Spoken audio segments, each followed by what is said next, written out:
그래서 유리 지바고의 아버지가 젊은 날에 이제 이러저러한 출장 많이 다니시고 방탕하게 살다가 이런 사생활을 낳았다. 이것까지는 괜찮아요.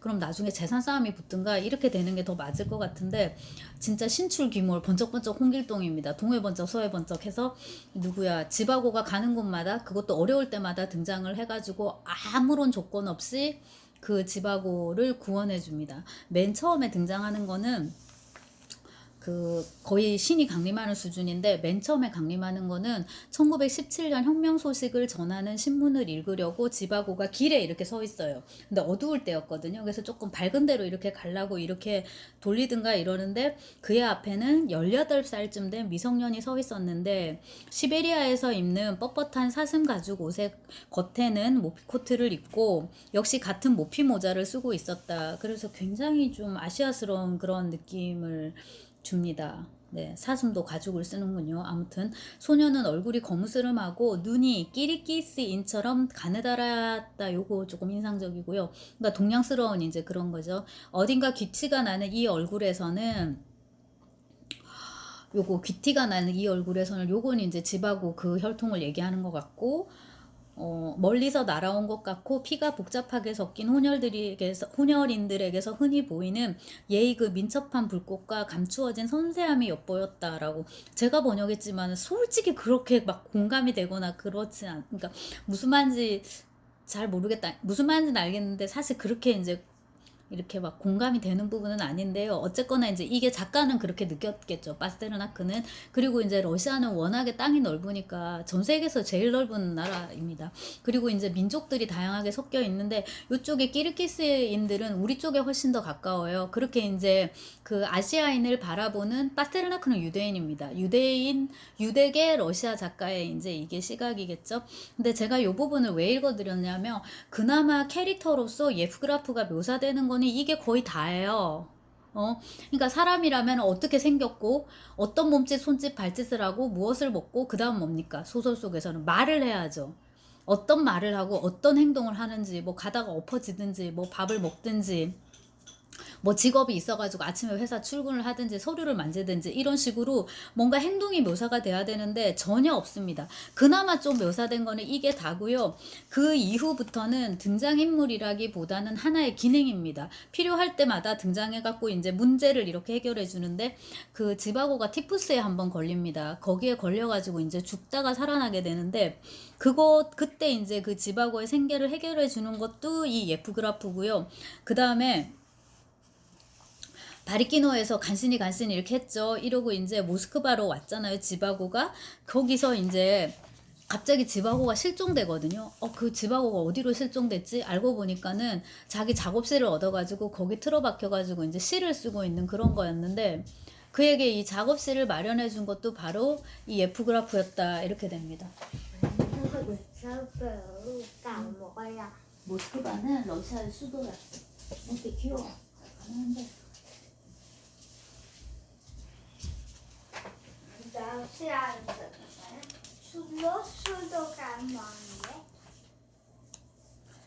자, 그래서 어디로 이 녀석이 실종이 됐느냐. 이 지바고가 실종된 날 그는 어스름이 내리기 전 아직 밝을 때 브론나야 거리에 있는 고르돈의 집을 나와 스피리도노프가의 자기 집에 가던 중이었는데, 바로 그때 100걸음도 가지 않아 맞은편에서 오는 이복 동생 예프그라프 지바고와 우연히 마주쳤다라고. 너무 이 말도 안 되게 마주친 거예요. 근데 이것도 나중에 밝혀지거든요. 지바고가 실종된 줄 알고 온 가족이 막 난리를 치고 찾고, 막 친구들이 막 여기저기 동분서주하고 한 다음에 이게 밝혀진단 말이에요. 알고 보니 예브그라프는 우연히 모스크바에 왔고, 또 우연입니다. 우연히 모스크바에 왔고 아주 최근에 도착한 것이었다. 여느 때처럼 그는 하늘에서 떨어지는 듯 보였고, 질문 공세에는 미소와 농담으로만 응수해서 여전히 접근하기가 어려운 존재였다. 그러니까 이거를 우리가 이제 소설을 쓴다 하면은 이걸 좀 대화로 풀어주든가, 예프그라프 입장에서 조금 서술을 해봐라 이럴 텐데, 대신 사소하고 자잘한 일상의 얘기는 비켜가 곧장 유리 안드레예비치에게 두세 가지 질문을 던지고는 북적대는 보행자 무리 속에서 어떻게 형을 돕고 구할지 실질적인 계획을 세웠다. 이 사이에 이제 너무 좀 잡스러운 말들이 많아서 제가 다 빼버렸는데, 네. 여기 나오잖아요. 어느 때처럼 하늘에서 떨어진 것 같이 이렇게 이제 두 사람이 만나고 그다음에 이제 독자에게 궁금한 것들 이런 거에 대한 대답은 하나도 하지 않습니다. 질문 공세에는 미소와 농담으로 응수했다. 그 구체적으로 어떤 농담인지에 대해서도 전혀 묘사하지 않습니다. 그래서 여러모로 이 예프그라프는 하늘에서 떨어진 신이다. 기계 타고 내려온 신이다 해서 데우스 엑스 마시나 마키나라고 읽어야 되죠. 그런 이제 표현을 쓰는데요. 요게 기계 타고 내려온 신이라는 게 옛날에 그 히랍 드라마에서 실제로 이제 이렇게 했다 하던데요. 이렇게 공연을 하면은 그때는 이제 기술이 없으니까 지금처럼 막 CG를 할 수도 없고 그렇잖아요. 그래서 엉성하게 이렇게 해갖고 이렇게 진짜 캐릭터를 그 등장인물을 이렇게 내려보냈다 하더라고요. 그 이제 구해주라고. 저도 구체적으로는 잘 모르는데 이제 그래서 요즘 우리가 이제 쓸 때 이거는 은유적인 이제 의미입니다. 이렇게 이제 뜬금없이 나타나가지고 이제 구해주는 거죠. 그래서 여러모로 지바고의 수호천사라고 할 수 있는 인물 이 예프그라프인데 그러니까 이것은 이제 소설 화법이라고는 이제 할 수 없다. 결론적으로 이제 그 얘기인 겁니다. 그리고 이제 이렇게 설정이 됐기 때문에 나중에 또 한 번 더 문제를 이제 해결할 때 나오는데 집하고 시를 출간하려고 해요. 친구들이. 그거를 이제 도와주게 되고 그다음에 집하고하고 라라 사이에 애가 하나 태어났었잖아요. 그게 이제 세탁부 따냐인데 그것도 되게 또 리얼리티가 없어요. 라라가 이제 그 아이를 키우다가 조금 키우다가 잃어버리게 되거든요. 그러니까 어디다 맡겼는데 애가 이제 실종되고 이렇게 되는데 그래서 이제 엄하게 얘는 자란 거예요. 그리고 이제 나중에는 교육을 받지 못하고 이제 이렇게 됐기 때문에 이제 세탁부로 일을 하고 있는 상황이에요. 그리고 예프그라프는 지금 2차 세계대전 중인가 이런데 장군이 돼가지고 있거든요.